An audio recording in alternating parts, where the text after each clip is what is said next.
The series opens with a monologue from Irisa, telling us that she's been seeing visions of a boy's memory the day the Voltans, an alien race, attacked Earth. The Voltans came to Earth in search of a new home, and a battle ensued after between humans and Votans, which lasted decades. During that time, the Votans were able to use terraforming machines to terraform the Earth nearly beyond recognition. 33 years later in the present time, we see Nolan and his alien adopted daughter Irisa searching for a destroyed Votan ship, and they find it in the middle of the woods, and they also find the core fully intact, which will make them very rich when they sell it. But the two get interrupted by scavengers who take their car and all their money, and Nolan and Irisa do manage to escape into the woods with the core, but as they run away, Irisa gets shot in the gut and falls down. Nolan then tries to hide the core as he gets surrounded by predator animals, but he and Irisa are rescued by Sheriff Clancy and his team. The two then are brought into the city called Defiance, where both aliens and humans live together in peace. The city is led by a newly adopted mayor, Amanda, who we see giving a speech celebrating the war ending between humans and aliens 15 years ago, and both the alien and human soldiers refused to fight that day, which forced the government of both sides to agree to a ceasefire. The city is also influenced by two rival families. One is a human-led family by Rafe, and the other is an alien family led by Daytak, and the two family heads really hate each other, but Daytak's son Alak and Christine like each other in secret. Nolan later meets with Amanda as Irisa is treated in the hospital, and he was one of the fighters in the Defiance era, which makes Amanda respect him, but she still takes his gun away and tells him that he can get it when he leaves. Nolan had no money left, so he and Irisa decide to make some money in the city, and they first go to a bar and meet Amanda's sister Kenya, who runs it.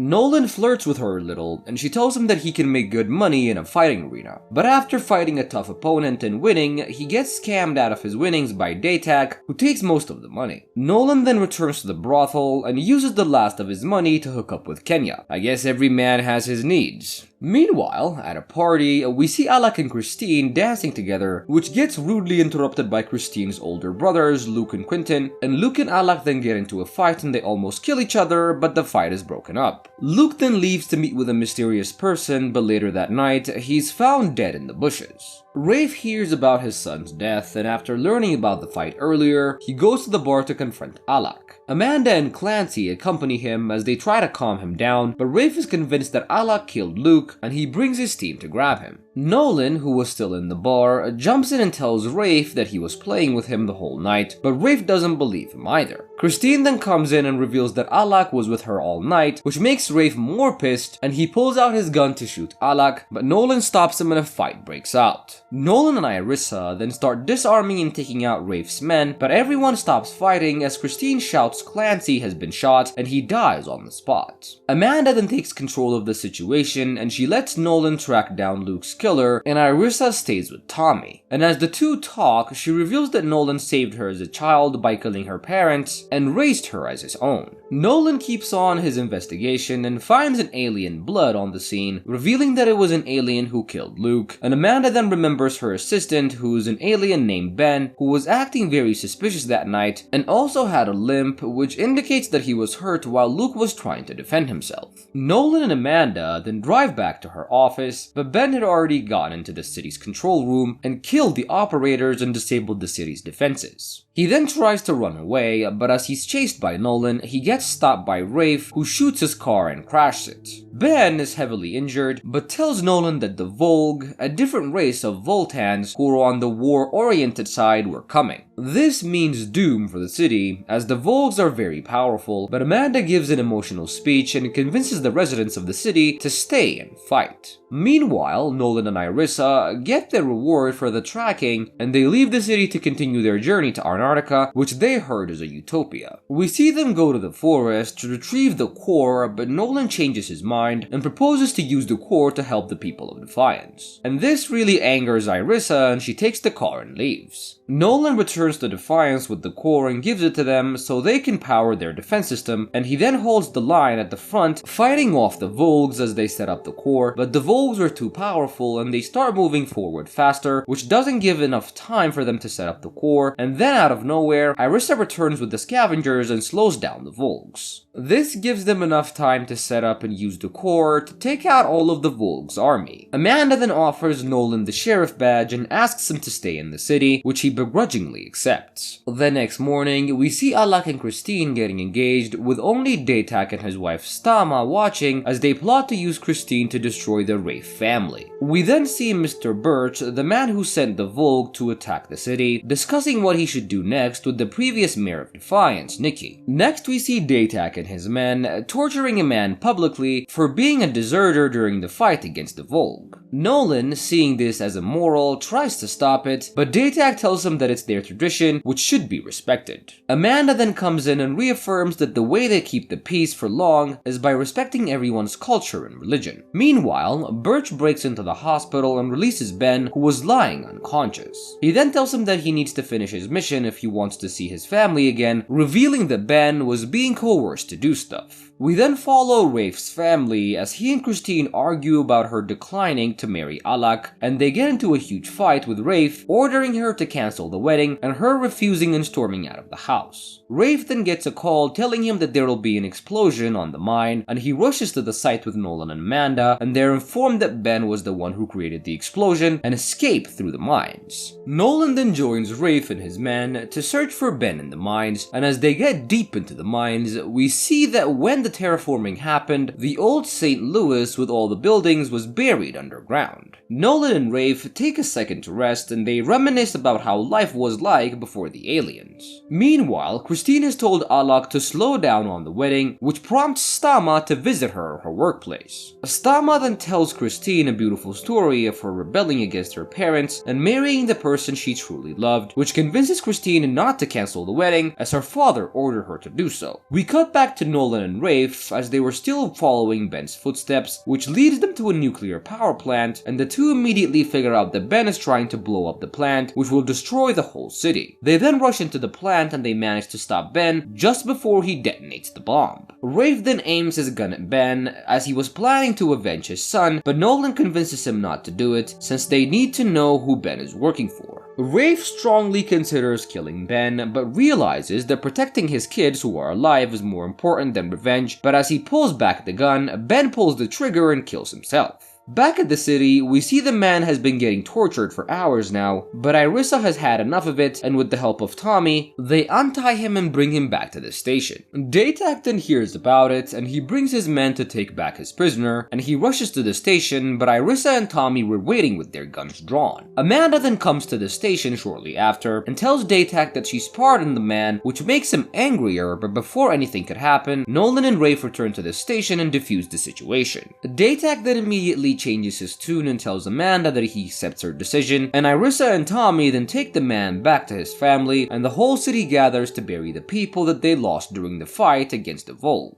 Later that night, Daytak visits the man in his home and he walks him outside, and we next see Nolan and Irisa finding his body in front of the police station. Then we see a man running through the woods and he's then attacked by something unseen. His body is found later by Nolan, Irisa, and Tommy, and Nolan deduces that the man was killed by hellbugs, which are alien predator hybrid animal insects. Meanwhile, Kenya was having a pleasurable time with a client too when suddenly he's also attacked and killed by hellbugs. Irisa then starts seeing visions of some kind of killing, and when they see the dead body, they run out of the room, and her vision has been getting much more stronger since they came to Defiance, but she hasn't told Nolan because he thinks she was just having a vivid dream. Later that night, we see Christine joining the Daytak family for dinner, and they are then attacked by two hellbugs, but Daytak manages to kill them both, and they are then joined by Nolan and go back to Rafe's home. Christine has also been marked by the pheromone, which makes Nolan think this killing has a connection with Rafe, and he confronts him about the two men, and Rafe reveals that he bought the land from them decades ago. He then shows him the papers, which triggers another intense vision for Irisa, and she then goes to the specific location of the vision, and she sees the parents of a scavenger girl named Rin getting killed. She and Nolan then go to visit the scavenger's leader, Sukar, and he immediately recognizes that she has the gift of sight, and he pulls goes on a ritual so she can see the vision clearly. Irisa then sees the two men that got killed by the Hellbugs, killing Rin's parents and taking their land, revealing that Rin is killing everyone that she thinks is responsible for their deaths. Irisa is also able to see where Rin is, so Sukar, Nolan, and Irisa and Tommy travel to the location. They go through the mine and they reach the Hellbug's nest, and they then see Rin carrying a pheromone bomb, and Irisa then tries to convince Rin to not throw the bomb, but Rin still throws the bomb at them, which Nolan manages to throw into the Hellbug's nests, and they then manage to knock out Rin and bring her into custody. The next day, Amanda gathers the people involved and announces that Rafe has given the land back to the rightful owners, and everyone cheers as the scavengers in the city gain more respect for each other. Next we see Nolan busting up a car that's been smuggling weapons into the city, and the guns were ordered by Daytak from other alien groups, which is why Nolan has stopped them, but that was also the only way the city got guns in their armory. Since Amanda didn't know about this arrangement, she thought what Daytak was doing was illegal, but Rafe informs her that it's a deal that was set up by the previous mayor, so the city would have enough guns when they needed it. Amanda then goes to see Nolan at the bar, and she gets interrupted by an angry wife, complaining that Kenya keeps sleeping with her husband. Amanda raised Kenya on her own after their mother disappeared, and she feels a little responsible when someone talks badly about her sister. Amanda then arrives at the bar and finds Nolan in Kenya's room, and she then tells him about the guns deal, and then gets into an argument with Kenya about her sleeping with married men. Kenya argues back, saying that it's her work and that it's the husband's problem. Kenya is then informed about a girl named Tira who stole from other prostitutes, so she follows her into an alley where Tira was trying to buy a drug from a bioman, and Kenya then stops the interaction and drags Tira away, but as they go back, they see the bioman has people abducted in a van. The two then try to run, but he quickly captures them and brings them into an abandoned factory where they make the drug by draining people. His business partner, Miko, immediately recognizes Kenya and figures out that they don't have much time before people come looking for her, so he tells the bioman that they'll take their last batch and move out of the city. A few hours later, Nolan comes back looking for Kenya, but he's told that she's been missing for hours, and he then teams up with Amanda and they look for her in the slums. Amanda notices Kenya's necklace on a boy, so Nolan grabs him and they bribe the kid to tell them what he knows, and he tells them that a bioman took her. Nolan then sees a bioman with Daytak, so they go into his house and confront him, and Daytak, angry of being accused of a crime, refuses to help them, but Satma comes out shortly after and talks to Amanda in private, and she tells her that Daytak just wants to be respected and convinces her to let him on the city council so he can find her sister. Amanda agrees, and a few hours later, Daytak finds information on where Kenya is.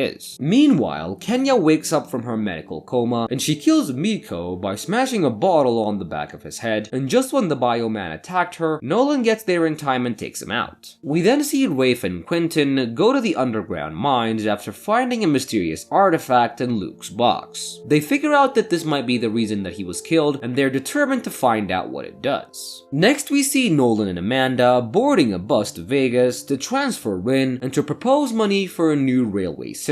As they get into the bus, they run into an ambassador from the Earth Republic named Olfin and her two husbands. And all of them board the bus with one additional passenger named Preston. Irisa was staying in the city, and we see her notice a new guy getting into the bar, which triggers a childhood memory of her getting tortured. She follows the man to the bar, and when he gets out, she knocks him out and takes him to a secret room. There she ties him up and asks him why he tortured her as a kid, and he then responds by telling her that she's mistaken him for someone else, but Irisa was convinced that this is Diego, the man that told her parents that she was special and tortured her and let a venomous snake bite her. She continues to beat him up and make him confess, but the man still sticks to his story of being just a merchant, and she then goes out to get a snake, and Tommy watches her moving suspiciously and decides to follow her. Back in the bus, we see everyone taking a nap before the bus is shot down by scavengers and the driver dies. To make things worse, Preston then takes out his gun and points it at Nolan, revealing that he's one with the scavengers. Preston then forces Nolan to open the briefcase and take the money, but chaos ensues as one of the scavengers shoots and kills one of Olfin's husbands and injures the other one. Nolan then manages to kill one of the scavengers and push off Preston, but Preston then ends up abducting Olfin. Both groups are in a standoff as Nolan and Amanda can't leave since the bus is broken, and Preston is not leaving without the money. Nolan agrees to give the money, but as he negotiates with Preston, Amanda takes out his guard from the back and Nolan takes out Preston. While this is going on, Rin frees herself and runs away, and Nolan then rescues Olfin and brings her back to the bus, but she then turns on them, revealing that she was actually working with Preston. She takes out her gun to kill all of them, but Rin comes from behind and chokes her out.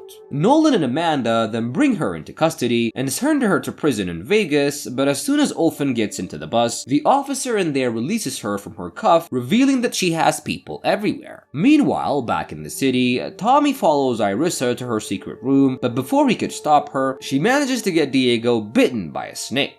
Diego then confesses and reveals himself to be the guy that tortured her, and he tells her that her parents volunteered her and that she was the only one that didn't die from the venom. He tells her that she's a destroyer sent by their god, but to finalize the prophecy, she needed to kill him. In a flashback, we see Irisa getting bitten by the snake and then being offered to Diego as a sacrifice, and this is when Nolan and his team break into the place and kill everyone except for her and Diego. Back in the present, Irisa puts her knife to Diego's neck, but she decides against killing him and then sends him to the hospital and lets him go out of the city. We then see Irisa and Tommy in the station alone, and they start making out and fornicating. Next, we see a wanted criminal named Paul running away from a bounty hunter named Eddie. Paul uses a crystal bomb to escape, but he is then captured by Nolan. Eddie and Nolan then see each other and hug, revealing that the two are old friends. They bring Paul to prison as he's injured 6 people with a bomb. Eddie asks Nolan to give him Paul, and he tells him that he's gonna bring him to the Earth Republic as Paul is one of the most wanted men on Earth, and he's a bomb maker and is responsible for killing countless people. Nolan tells him to wait until Amanda decides on what to do, and for the night, he gives him some cash to have fun with. Eddie directly goes to Kenya, but she gives him to other girls, which she has never done before. The next morning, Nolan wakes up to a boom, and Paul has escaped from prison using a small bomb, and Nolan then teams up with Eddie and they start looking for him throughout the city. Meanwhile, Quentin is visited by Nikki in a restaurant, and she asks him what he's reading and sees the same images in the artifacts. She then goes back to Birch and tells him to get the artifact back from him, but Quentin was also suspicious of her, so he tells Rafe about his interaction, and Rafe then immediately tells him to destroy the artifact as he believes that this is what got Luke killed. But when Quentin goes back to the mine to destroy it, he starts hearing his brother telling him not to destroy it. Back in the city, we see Paul hiding in Daytak's home, and he's poisoned Daytak and he forces him to get out of the city. Daytak manages to get Paul out of the city gates, but Nolan and Eddie manage to catch up with them and crash into them. Nolan sends Daytak back with Irisa and then gives Paul to Eddie, but this is when Paul reveals that the Earth Republic doesn't want to kill him, and instead they want to pay him to work for them, but he got offers from other groups, so that's why he was running away. This gets Nolan angry and he shoots and kills Paul just before representatives from the Earth Republic arrive at the scene. Eddie then tells them that he killed Paul to protect Nolan, and he goes away in handcuffs with them. Later that night, we see Quentin returning home, and he's then attacked by Birch, but he manages to overpower him and he chokes him to death. Next, we see debris from a broken spaceship raining down from the sky, and Sukar and his crew were trying to run away from it, but he gets hit and dies. Irisa sees this in her vision and wakes up from sleep, and she's not sure if it was a dream or a real vision, so she goes to the Badlands with Nolan to find Sukar. They then run into the scavengers, and they reveal to her that Sukar is indeed dead, and that the storm killed him. They then see a huge storm coming to the city, but this is not a normal storm, and Nolan goes back to the city to warn them, but Irisa stays to attend Sukar's funeral. The scavengers start their ritual for Sukar, but as they go to bury him, he wakes up fully healed. He then tells Irisa their god is guiding him and tells her that he needs to go to Defiance. The two then travel back to the city, and Sukar goes to different homes and steals electronics. Some people try to stop him, but when they shoot him, his wounds heal right up, so nobody could stop him.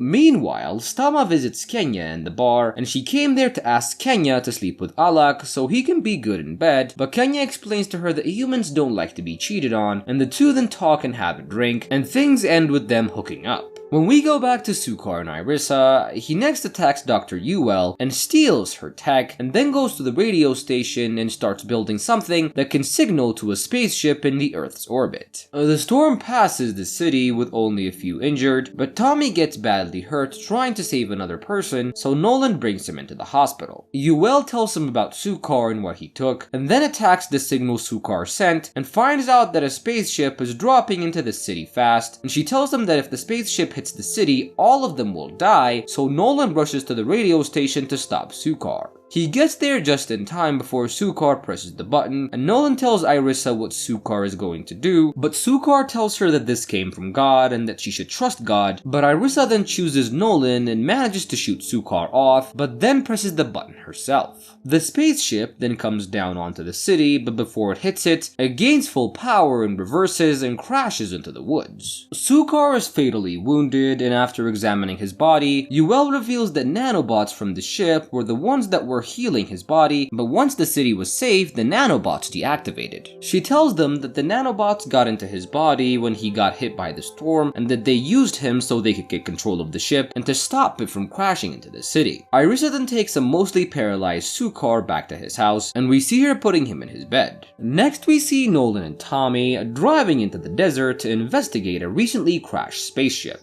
They search the alien ship and find human-made materials inside, and then search further and see a hypersleep capsule with someone still inside. And when they open the capsule, they find a human being inside of it. They bring Commander Gordon to Defiance, and Gordon was an astronaut working on the ISS while the aliens invaded. The ISS crashed into an alien spaceship and it was told that he died, but Nolan believes that the aliens abducted him to study humans, while at the same time they were claiming that they came in peace. Meanwhile, Amanda had a visitor, her ex-boyfriend Connor, who was now working for the Earth Republic, and he's come to Defiance and he offers her a new job in New York, and he later reveals that Olfin has convinced her boss that Amanda is the reason Defiance is not working with the Earth Republic and not sharing their resources. He also tells her that the Earth Empire has decided to remove Amanda with any means necessary, and Connor offers her the New York job, and because he has a lot of power there, he knows he can protect her, but Amanda still refuses to take the job and take the Earth Republic head on. Later that night, Amanda and Nolan bring Gordon to Rafe's home so he can stay the night there, and they all stay late talking about childhood stories, and they all spend the night in Rafe's home. In the middle of the night, Gordon wakes up with a yellow eye, and then goes to Amanda and starts choking her out. Amanda was not powerful enough to stop him, but Nolan and Rafe grab him just in time.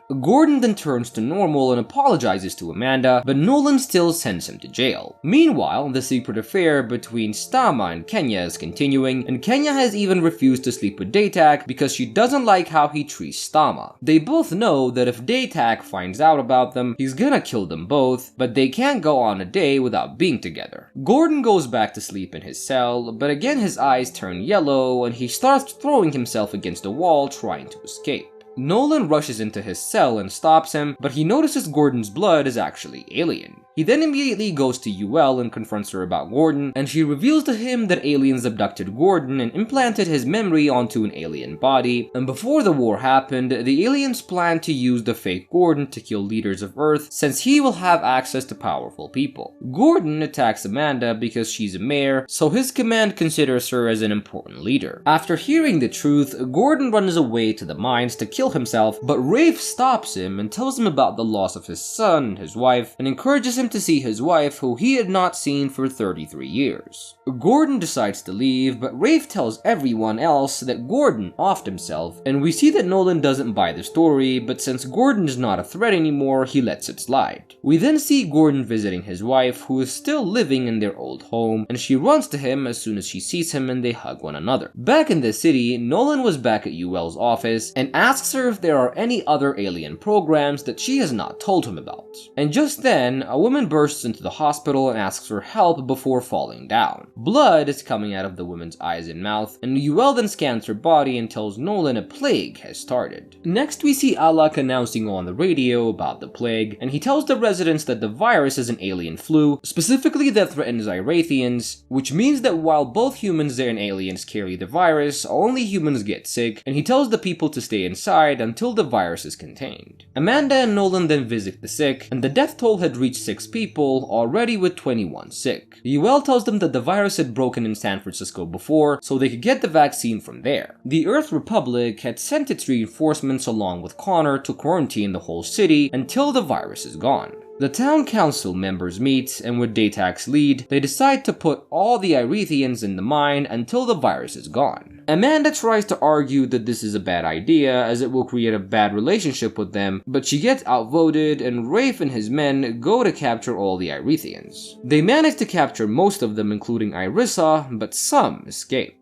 Meanwhile, Quentin meets up with Nikki as she told him that she has valuable information. She tells him that his mom is not really dead, and if he gives her the artifact known as Kolovan, she will tell him where his mother is. He brings her the artifact later that day, and she tells him that his mother had a mental illness and that her medicine was gone after the war, but one day Rafe caught her putting rat poison in her children's breakfast, but instead of killing her, Nikki sent her to another town, and she then tells him where his mother is, and Quentin decides to go and find her. The virus had been getting stronger, leaving Amanda and Christine to be both sick, and Nolan also seems sick, but he's told the cure is dropping in the Badlands, so he grabs Connor and they drive to the Badlands to get it. Along the way, they're stopped by the Earth Republic forces and Olfin, who refuses to let them go, but Nolan convinces his boss, Colonel Marsh, to let them get the cure and tells him that the Earth Republic can have a good relationship with Defiance if they let him get the cure. Nolan and Connor return with a cure later that day, but they get ambushed by the Irithians, and Connor was too sick to fight back, so both Nolan and Connor get abducted by the Irithians with the cure. The Irithian leader then calls the mayor's phone, but since Amanda is hospitalized, Datak takes the call. The leader demands everyone to be let go, and Datak agrees to release everyone in the mine, and then comes to the leader and tricks him into believing that he's on his side, but while the Irithians were distracted, him and his men shoot and kill all of them. He then kills Connor since he saw what he did, but since Nolan was knocked out because of the virus and didn't see anything, he decides to give him the cure and save it. Everyone who was sick is now saved, and they now see Datak as a hero for saving them, and the next day on the radio, he announces that he's running for the mayor of Defiance. We then see the doctor, Yuel, meeting up with Nikki in secret, and Nikki reveals that she's gotten the Kolovan and asks Yuel to join her back in the mission. Next, our scene opens with Alak's bachelor party, and Alak was having fun with his boys and one lady, and in their tradition, a groom should sleep with another woman before his wedding day, but Alak refuses, saying that Christine doesn't like that. The other guys then start making fun of him, which leads him to tackle a guy, and as they fight, they break a wall and find a dead man inside. The skeleton is sent to the police, and Tommy immediately recognizes it with the ring on the finger, and he tells Nolan that the man is Hunter, the previous owner of the bar and the husband of Kenya. They first talk to Kenya, who tells them that she never believed that he left, and Nolan then asks her if she's had a good marriage with Hunter, and she tells him that she did, but in a quick flashback, we see that he used to beat her and abuse her. They continue their investigation, but they find no clue, and Nolan decides to drop the case, as the most likely killers would be Kenya or Amanda, so he doesn't want to arrest them, even if he finds out that it's them. But Tommy and Irisa go back to the bar and find more clues, and Irisa picks up an alien hair stuck in the wall, and Tommy figures out that it must be the bartenders, and the two then rush into his home, but they find him dead, cut from the throat. Meanwhile, Datak and Rafe were having a drink, talking about the wedding, and Rafe then reveals that when he dies, he's giving the mines to the Irithians, which makes Datak angry since he's only letting Alak marry because he wants to use Christine to take over the mines once Rafe is dead. But with his plans out the window, he goes to Alak and orders him to cancel the wedding, but it was too late now as no one listens to his orders. Later that night, Nikki visits Yuel at her office, and Yuel was mad that Nikki killed the bartender and confronts her on why she did it. We are then taken to another flashback to 7 years ago, and Hunter walks in while Nikki was getting a checkup from Yuel, and he sees that Nikki is an alien disguised as a human. Nikki follows him back to his bar and reveals to him that she is indeed an alien, and she then tells him that she's trying to save Earth, but he just asks her to pay him for his silence, but she then kills him by hitting him on the head, but before her and Yuel can hide his body, the bartender runs into them. Nikki then convinces the bartender to help them hide the body, and he does that, but today Nikki killed him because she feared that he might expose her. Nikki explains herself by saying that her mission is more important, but Yuel has had enough at this point and she paralyzes her by injecting her with a serum. She then tells her that she's changed and that she doesn't trust her with a genocidal machine before killing her with poison. Christine's and Alak's wedding day has arrived, and everyone has attended except for Nikki, and after the wedding, they find her dead in her car with a note confessing her crime. We then see Yuel holding on to the Colovan.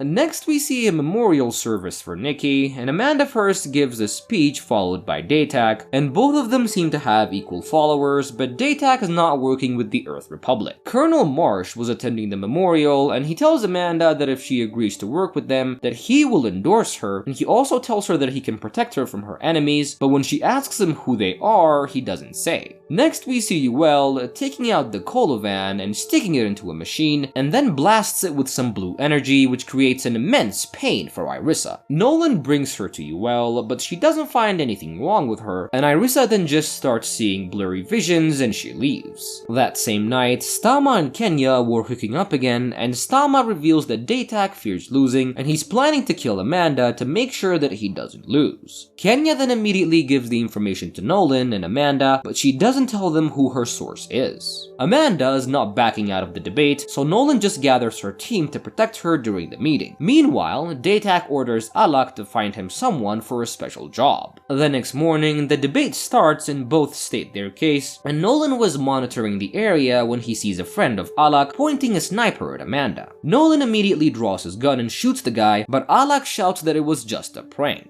Nolan then sees the gun and finds out that it's indeed a paintball gun. Daytak is furious at Nolan and demands Amanda fire him, but she refuses, saying that he was only doing his job. This is what Daytak wanted, as he next gets Nolan's military file from Marsh, and he releases a recording of Nolan talking about killing aliens years ago. Nolan realizes that he's losing the politics game, so in order to save Amanda's reputation, he gives her his badge and tells her to condemn him on the radio. He then gathers up his stuff and leaves the city, but before he goes, he beats up Daytak in the street. Nolan and Irisa then go to get inside their car, but before they could leave, Yuel again blasts the Colovan, which brings Irisa to her knees. Nolan sees something swirling in Irisa's back, and Yuel tells Nolan that it's an alien parasite and that she needs to operate now. She kicks out Nolan and starts operating in Irisa's back, and the Colovan then starts interacting with another Colovan that was put into Irisa when she was young. Irisa then starts seeing another girl calling her, so she breaks out of the hospital and runs into the woods. She tries to follow the girl, but she was too weak from the cut on her back, and she falls down. Rin then appears in front of her, and the scene wraps up as she takes out a knife. We next see Nolan and Tommy looking for Irisa in the woods, and they track her footprints and find her in a tent of scavengers. Back in the city, it was election day, and everyone casts their vote, but as Stama casts hers, Daytak reveals to her that he knows that she betrayed him. Stama then goes to Kenya and tells her that they need to escape the city later. While this is going on, Colonel Marsh and his right-hand man Jonah break into Yuel's office and capture her. They then threaten to torture her, so she reveals that the Colovan, which is a key for a highly destructive weapon that even the aliens don't have the access for, is now inside Irisa. They then grab her and they force her to lead them into the Badlands, and Nolan and Irisa immediately hide as the soldiers arrive at the tents. Jonah then kneels down and everyone starts killing them one by one, which forces Irisa to come out of hiding and give herself up. Back in the city, the votes have been counted and Daytak is announced as the winner of the election and the new mayor of Defiance. But even before he finishes celebrating, the Earth Republic has taken control of the mines, which should belong to the city. This angers Daytak and demands Marsh tell him what they really want in the mines, but Marsh tells him that he should just take his money and shut up, and he then tells him that once they are done with their mission, Daytak will just be back to being a street rat. Meanwhile, Kenya and Stama meet up in the woods to escape together, but Kenya brings out her gun and confronts Stama about framing Nolan by giving her the false information about Daytak wanting to kill Amanda. But suddenly she falls down and Stama reveals that she's been poisoned, and she tells her that she's only doing this to show how loyal she is to Daytak, but reveals to her that she did indeed really care about her. Stama returns to Daytak's office shortly after and finds Marsh dead on the floor, and in a fit of rage, Daytak has just killed the colonel and they hear Marsh soldiers looking for him. Later that night, Jonah brings Irisa to the mines and orders Yuel to take the Colovan, and Yuel then takes Irisa to the operating room, and before she starts her operation, she whispers to Irisa to do what she did to her when she escaped. Yuel then starts the process, and we see the Colovan getting out of her body, but when Yuel tries to to pull it out, it bursts and knocks out everybody in the room. Nolan, Tommy, Rafe, and the scavengers follow the soldiers and they start taking them out and they get to the operating room. Nolan unties Irisa and she grabs a gun to fight back with them, and Irisa and Nolan then start making their way out of the mine, but Nolan gets shot in the chest. He's fatally injured and he tells Irisa to run away before dying on the spot. Irisa then runs deep into the mines and finds the girl that she was seeing, and the girl tells her that she's their god and reveals to her that if Irisa wants to get Nolan back, she has to accept her role as a destroyer. Irisa accepts her role and she brings out the Colavans from her body, and she then throws it into a cave and calls out Nolan's name before jumping in it herself. Nolan then immediately wakes up from being dead, and the season wraps up as he shouts Irisa's name looking for her.